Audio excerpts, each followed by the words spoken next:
Bien-aimés frères et sœurs, vous connaîtrez la vérité et la vérité vous affranchira. Ça, c'est pas moi qui le dis, c'est la Bible qui le dit. Mais moi, je vous dis mieux. Vous connaîtrez la vérité historique, notamment celle de vos ancêtres kémites, et vous aurez une vision globale de ce que c'est que la vraie souveraineté politique. J'ajoute, vous reviendrez à la spiritualité africaine ancestrale et vous comprendrez les enjeux de l'indépendance économique.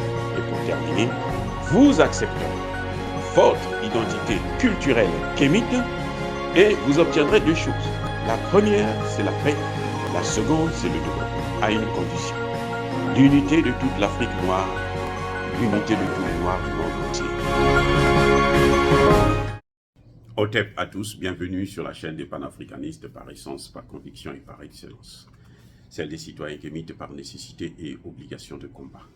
Nous sommes une chaîne qui n'est guidée que par nos ancêtres et rien que par les ancêtres qui appartiennent à l'égrégore du monde noir. Par conséquent, nous ne croyons en aucun Dieu venu de l'étranger. Toutefois, cette vidéo n'est aucunement destinée à inciter à la haine ou à la violence, car nous menons un combat qui est d'abord et avant tout spirituel, intellectuel et démocratique. Ensuite, il est politique, géopolitique et géostratégique. Contre l'impérialisme, le colonialisme, le néocolonialisme et l'endocolonat, qui sont tous qualifiés de crimes contre l'humanité. Nous menons ce combat sur la base du principe fondamental que nous avons hérité de nos ancêtres kémites, qui est celui de la Mahat, c'est-à-dire solidarité, vérité et justice. Vous êtes donc en droit de connaître la vérité et nous avons l'obligation de vous dire la vérité, rien que la vérité, afin que justice soit rendue au continent africain. Et ça, c'est notre modeste contribution dans cette noble lutte en faveur de la souveraineté, la dignité, la solidarité et l'unité africaine. C'est exactement ça que nous appelons le panafricanisme. Bien-aimés frères et sœurs,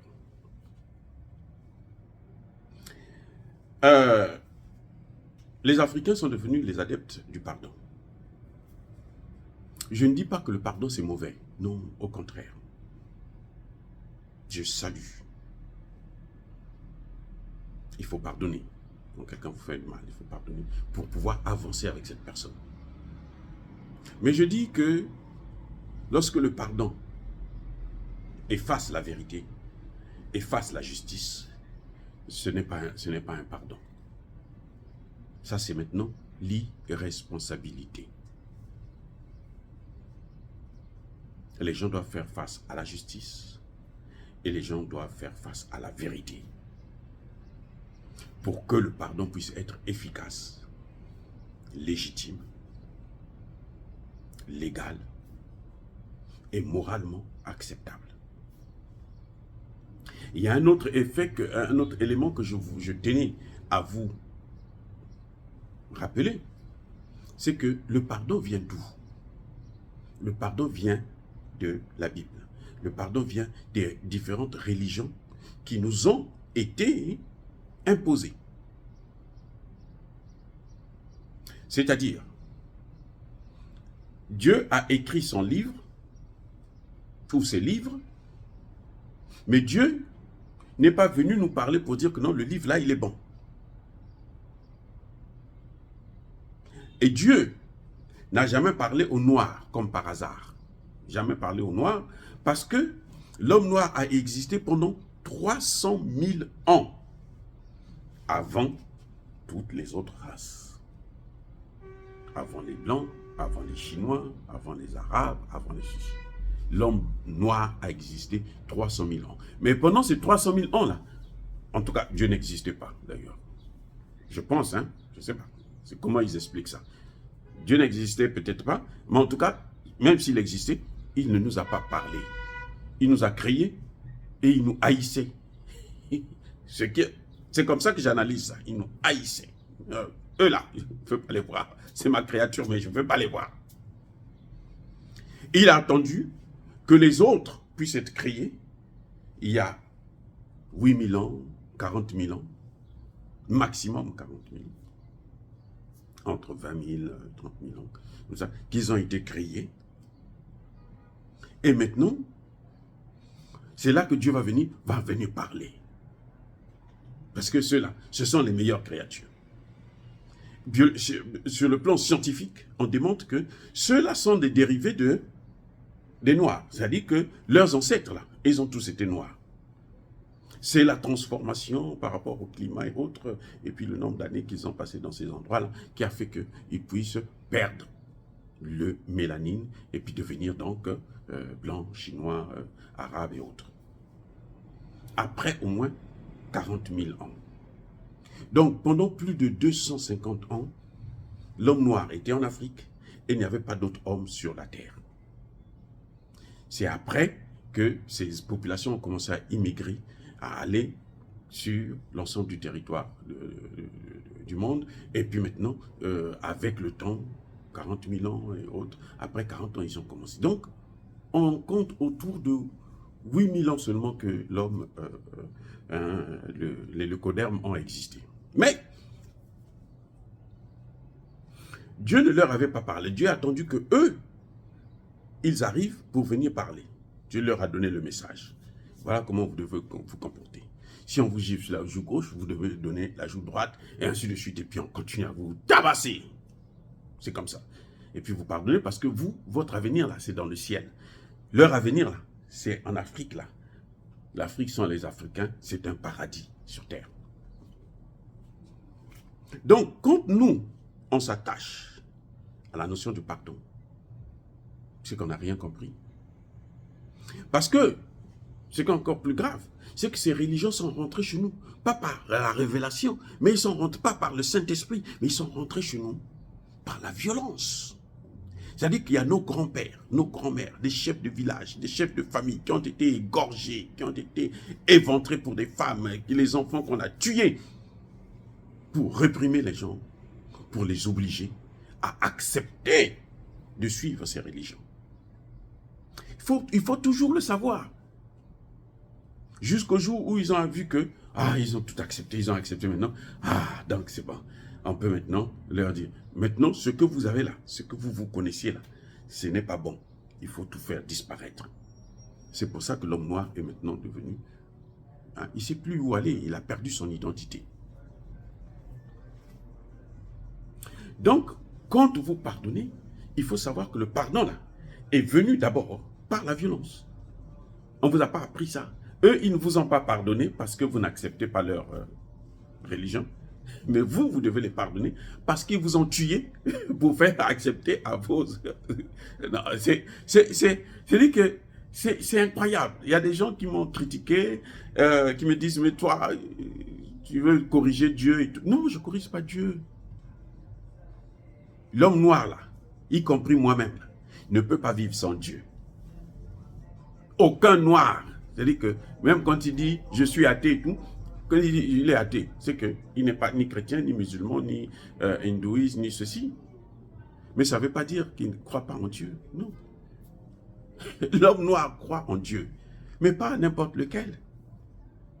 Si le Dieu auquel nous croyons là, c'est celui-là qui nous a mis dans l'esclavage, si lui c'est Dieu, alors il vaut mieux ne pas croire en Dieu. Qui fait que nous, on est aujourd'hui esclaves. Et à vie. C'est-à-dire que personne ne peut venir enlever ça. Nous, on ne nous pardonne pas. Hein. Il n'y a pas de pardon. Encore que la faute que notre ancêtre avait commise, ce qu'ils appellent notre ancêtre, hein, ce n'est pas de sa faute. Quand ton père va boire le vin, il se déshabille. Toi, tu viens, tu vois. Tu ne sais pas quoi faire. Tu vas appeler tes frères. Venez voir. Venez m'aider. Comment il faut faire? Et puis eux, ils viennent, ils règlent le problème. Et toi, tu es responsable du fait que lui, il est allé se saouler la gueule? Non. En tout cas, je pense, moi, personnellement, je ne pense pas. Mais bon, bref, c'est arrivé, nous sommes là. Mais maintenant, les autres qui sont venus là, celui que Dieu a envoyé pour sauver le monde n'est pas venu, il ne nous a pas pardonné. Nous, on nous oblige de pardonner. Et ça a des conséquences politiques. Je vous ai parlé de l'Afrique du Sud la dernière fois. L'opposition sud-africaine, là, elle n'est pas noire, elle est blanche. Ce sont des blancs qui sont les opposants. Et eux, ce sont eux qui freinent toute possibilité d'émancipation de l'Afrique du Sud aujourd'hui. Quand le gouvernement veut faire quelque chose pour s'émanciper, ce sont eux qui freinent. Comme eux, ils tiennent encore l'économie. Et pourquoi on en arrive là? Mais parce qu'on les a pardonnés, sans connaître la vérité, sans les sanctionner, sans faire passer la justice. L'apartheid a été reconnu comme étant un crime contre l'humanité par l'Organisation des Nations Unies. On ne peut pas pardonner ça.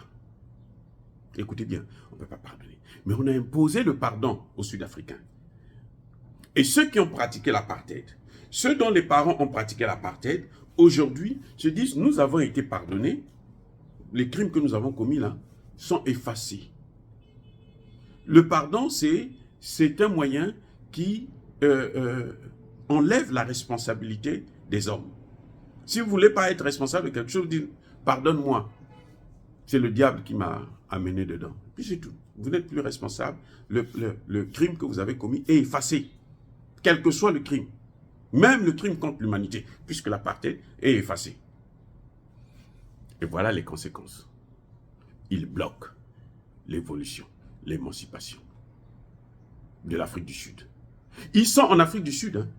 Ils sont venus par la force, déjà, il faut le rappeler, parce qu'ils sont venus avec la colonisation. Et ils ont pratiqué l'apartheid jusqu'en 1994. Tout récemment, là. Ça fait à peine une trentaine d'années qu'ils ont arrêté avec l'apartheid. Ils arrêtent avec l'apartheid, mais ils ne sont pas responsables parce qu'on les a pardonnés. Et voilà là où ça nous amène. C'est pour ça que j'ai toujours dit, même quand on veut parler de la réconciliation, dans des pays comme la Côte d'Ivoire, par exemple, là c'est entre nous les Noirs, on ne parle pas de réconciliation si on ne connaît pas la vérité, si la justice ne passe pas. C'est-à-dire que s'il n'y a pas de réparation. Et oui. Parce que les mêmes, ils vont reprendre. Peut-être sous une autre forme, mais ils vont continuer à faire ce qu'ils ont à faire, puisqu'ils sont pardonnés. C'est comme si ça n'avait jamais existé, ce crime. On les a tellement pardonnés que eux, ils tiennent l'économie, donc c'est eux. Ils peuvent dire aujourd'hui, bon, nous, on va arrêter l'économie, on va arrêter l'évolution de l'Afrique du Sud. Ils ont les moyens de le faire. Parce qu'ils tiennent l'économie. Parce qu'on les a pardonnés.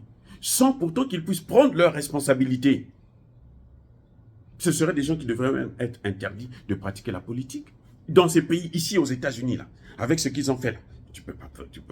Si un Américain noir pratique l'apartheid ici, là, tu vas pas t'en sortir. Tu es noir, surtout si tu es noir. Tu ne peux pas t'en sortir. Encore si tu es blanc et que tu t'attaques aux noirs, ça peut passer. Mais tu es noir. Tu pratiques l'apartheid. Ici aux États-Unis. Ou en Occident, là, en France, machin et tout. Mais le ciel va vous tomber sur la tête. Donc, nous, on utilise des concepts sans comprendre l'histoire plutôt de ces concepts-là. Et on les utilise finalement mal. Et ça se retourne encore contre nous. Et on continue à subir et on va continuer à subir. Voilà le grand problème que ça pose dans l'histoire, dans nos relations avec les autres. Dire cela, c'est inciter à la haine ou à la violence. Non. Yaba kolerve, yamalem. Vous devrez connaître la vérité. Maintenant, nous sommes à l'ère de la vérité, de l'amour. Mais on ne peut pas pratiquer l'amour s'il y en a qui ont toujours des arrière-pensées qu'ils doivent, que nous sommes inférieurs à eux et doivent faire ce qu'ils veulent de nous sans que nous, on puisse réagir. Non. Ça, ce n'est pas l'amour. Il n'y a pas d'amour dans ces conditions. L'amour, là, ça entraîne d'abord l'égalité. Elle est basée d'abord sur l'égalité, sur le respect de l'autre. S'il n'y a pas ces éléments-là, il n'y a pas d'amour. Il ne faut pas se leurrer. Même dans un couple, dans votre foyer, avec votre femme, avec votre mari, s'il n'y a pas le respect, s'il n'y a pas la considération, il n'y a pas d'amour. Ne vous leurrez pas. Oh, bien-aimés frères et sœurs, soyez bénis abondamment bénis par le Dieu des Kémites et par nos ancêtres angélisés. Mais que tous ceux qui persécutent le continent africain le pillent, le déstabilisent. Tous ceux qu'ils soient noirs, blancs, chinois, arabes, indiens ou qui que ce soit, qu'ils soient maudits, punis, foudroyés, neutralisés, écrasés, effacés par le Dieu des Kémites et par nos ancêtres angélisés. Vive l'Afrique éternelle, j'ai dit, et j'assume.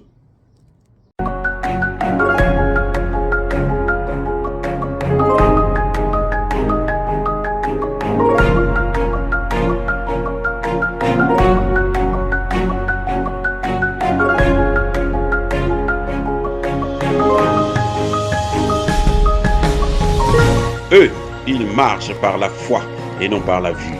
Mais moi, je vous conseille vivement de marcher par la connaissance scientifique et historique, notamment celle de nos ancêtres kémites, par les 5 sens et par l'intelligence. Abou Abia.